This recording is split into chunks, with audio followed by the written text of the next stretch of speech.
più o meno a che altitudine? Quasi 600 metri. In una zona dove di viticoltura ce n'era poca fino a qualche decennio fa. Zona dove c'era tanto allevamento e non c'era viticoltura se non per autoconsumo. E quindi questo è un esperimento, una pazzia?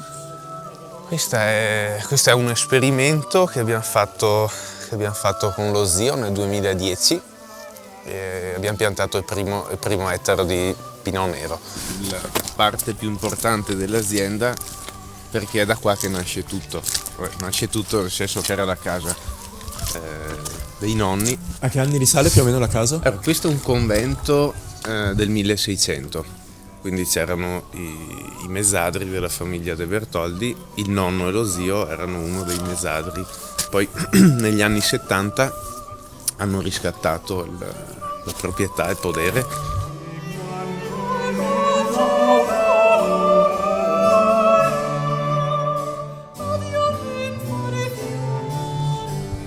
Sì, ecco, la parte dell'agrario è una parte che mi manca, perché io volevo fare l'agraria a Conegliano. I miei hanno detto che l'agraria l'aveva già fatta lo zio e quindi era meglio che io andassi a fare il meccanico per aggiustare i trattori. Lo zio dice ancora adesso ringraziami perché se no saresti enologo e non faresti quello che fai, quindi alla fine tutto torna. Dai. Voglio essere chiaro e non voglio prendermi i meriti che non ho, nel senso che la parte di allevamento la segue totalmente lo zio, a meno che non abbia bisogno e gli do una mano, e lo zio segue anche la vigna del Pedecastello. Se adesso qualcuno volesse iniziare con un allevamento di vacche, di tori, avrebbe dei consigli o il consiglio sarebbe di non farlo? Come ora andare avanti con queste, altro che avere in tante anni. Quindi è da essere un'industria. Se avessi un centinaio, capisci, è diverso. Ok. Perché questi qua più tempo i numeri, secondo me. Quindi ormai non si può più fare un piccolo allevamento? No, non vale la pena. Si sta perdendo la tradizione, quindi per questo io sto cercando di salvaguardare tutto quello che è tradizione, tutto quello che facevano i miei sostanzialmente. Anche se ti ripeto, rispetto al vino il guadagno è 0, 1 su 10. 1 su 10. Questo è un po' il rapporto. Ma adesso dei vini di Alex? Alex dice che sono buoni per l'autoconsumo anche. Bisogna che questi sono agricoltori moderni. Lui è Adesso vediamo cosa viene fuori. Sì. Io ho costruito qualche cosa, ma loro no, non è convinto. No, te garantisco.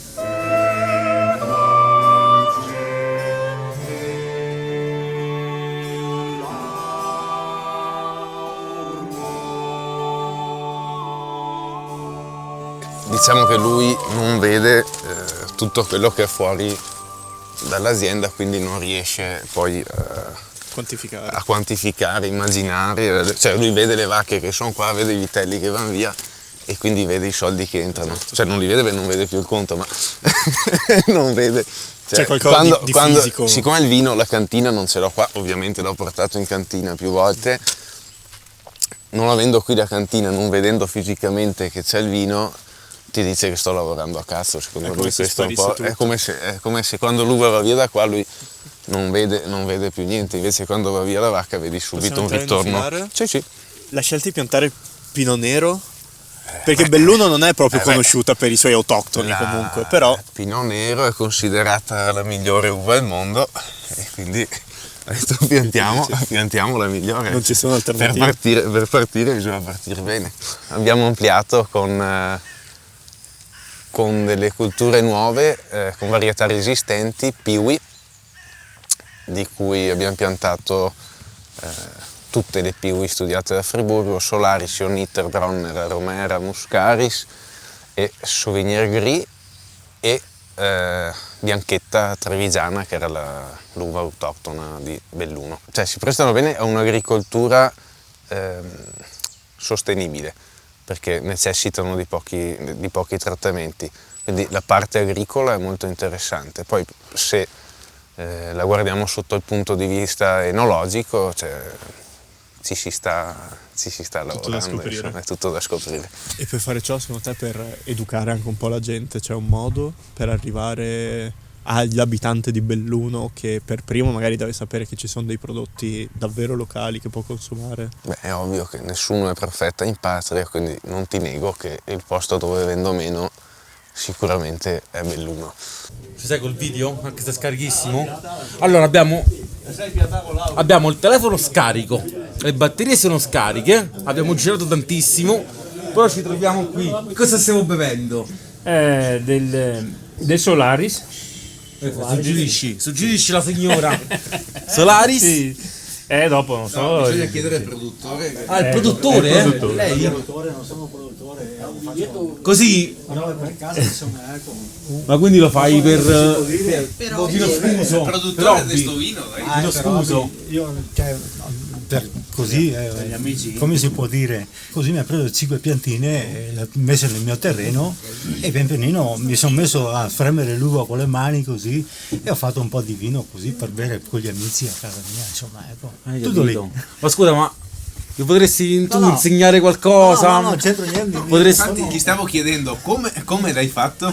Era proprio la domanda che gli avrei fatto comunque, come ha fatto effettivamente. Ma diciamo che prodotti non ho messo nessun prodotto, c'è il sole e la pioggia che fa tutto, e ho messo il letame per coltivare, sì, questo sì, e il resto con le mani ho spremuto l'uva, poi l'ho messa in un torcio e pian pianino ho spremuto finché poi l'ho messo a fermentare e poi pian pianino 2 o 3 travasi e si mette in bottiglia. E voi bevete? Prego? Bellissimo sto cappello. Sì, mi piace? Sì, tantissimo. Buongiorno. Fulin Alessandro, pastore di pecore, Lei che fa? Pensionato da 2 o 3 anni. Facevo il carpentiere, tetti in legno. Cappello sul cappello che noi portiamo, c'è una lunga penna nera che a noi serve da bandiera. Su bei monti a veleggiare, oh là là, e viva il reggimento, e viva il corpo degli alpini, e viva il reggimento, e viva corpo degli alpini. Se fresche nel taccolin. Grazie, mi sono emozionato.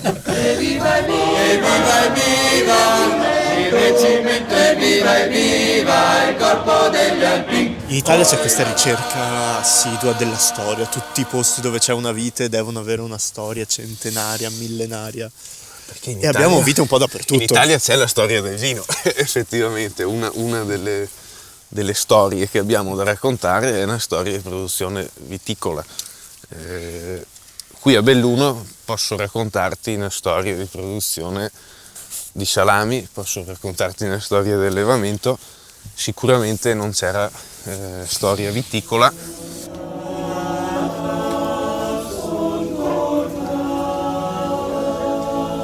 Da questo momento in poi di slivello, qui sotto comincia tutta l'argilla del mare, il famoso mare aperto che c'era qua.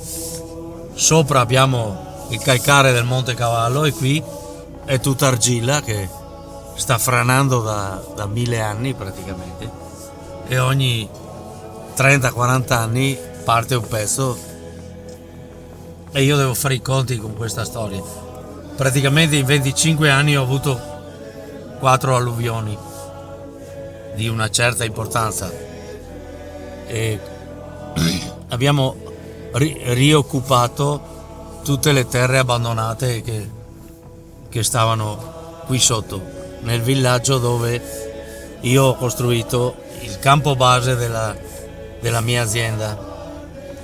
un'azienda che ha 400 capi in allevamento di razza alpagota, pecore di razza alpagota. Quanti dipendenti la tua azienda? No, sono io e un altro. Abbiamo avuto la sorpresa terribile del lupo e quella ci ha messo in ginocchio. Io ho avuto 270 morti nel giro di 5 anni e ci abbiamo messo 6 anni a capire come organizzare la difesa. Immediatamente dopo le prime 3 predazioni 17 e 18 ho deciso i cani. Ho trovato degli amici che praticamente mi hanno dato i primi cani. Non è stato facile perché io i cani non li conoscevo, non sapevo che bestia erano, cioè bisogna parlare con queste bestie feroci, perché queste sono bestie feroci, e ogni soggetto è diverso, però nel 2024 io non ho avuto nessun morto. In un contesto dove la pecora quindi è salvaguardia non solo dell'uomo, dell'economia, ma anche del territorio stesso. Certo. La reintroduzione del lupo, È lì il come è presidio. stata motivata? Per salvaguardare la foresta del Cansiglio dall'attacco dei cervi. Tutte le piantine della rinnovazione all'interno della foresta erano state decimate dalla brucatura del cervo. Quindi abbiamo perso circa 20 anni di foresta a occhio e croce. Qualcuno non ha avuto il coraggio di seguire un progetto che avevamo lanciato noi allevatori della Fardima con i cacciatori e le guardie provinciali per una caccia di selezione anche all'interno della foresta.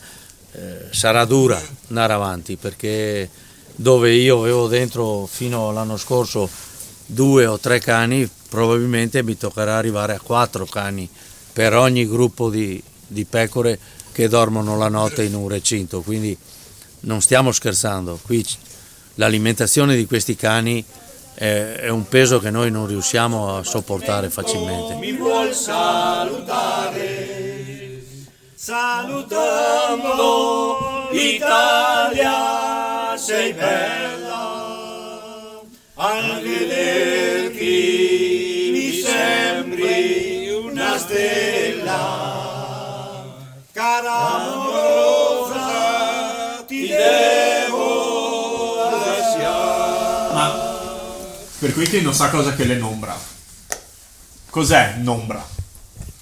No? Lo sapevi? È sempre in dialetto, Perché si chiama l'ombra? Ho sempre imparato così, ancora i miei vecchi. Perché, dell'ombra, te vuoi l'etimologia Da dove nasce ombra di vino? Nasce da... Vabbè, qua è una parola assodata, però nasce da l'ombra del campanile a Venezia. Andavano tutti a bere all'ombra del campanile perché ovviamente era più ristorativo, e quindi man mano che girava l'ombra del campanile le persone giravano attorno al campanile I banchetti. E i banchetti giravano attorno sì, e da là è nata la parola all'ombra. Sì, ma l'ombra dell'ombra appunto l'ombra dell'ombra vuoi spiegare Te va a Trieste di l'ottavo. Ah sì? Chi c'è là sopra? Dipinto sulle bottiglie. Viene un compagno là. La storia non si cancellerà mai. Chi è che cambia la storia? E poi parlare di voi, ma la storia non te la dirà. Come che il tempo passa. E intanto bisogna pensare alla salute. Giusto, meglio la salute. Gridando alpini, a colpi disperati, mezzi massacrati dalle baionette, i turchi ferivano. Gridando alpini, abbiate pietà. Quindi da qua in avanti è la realtà vinicola Da creare. è qualcosa da creare e secondo me è veramente, cioè mi ricollego a quello che hai detto, è il bello di questa zona perché nessuno può dirti si fa così. All'ombra dell'ultimo sole si assomiglia un pescatore. Esatto. E quindi Giovanni vomita. Dopo questa citazione orrenda. Riesce Armando. Sono stato 63 anni, 63 stagioni, diciamo così, in Germania a fare il gelato e ho prodotto il miglior gelato che abbiamo portato all'estero negli anni 58-59. Ok, per me è azione e sono partito. Senti, che musica ci metteresti sotto sto video tu? Domanda impegnativa, però questa sicuramente rende bene l'idea e sarebbe apprezzata se poi incontriamo qualcuno dalla fauna locale. Allora, entriamo e cantiamo sul cappello, ok? Vai. Sì.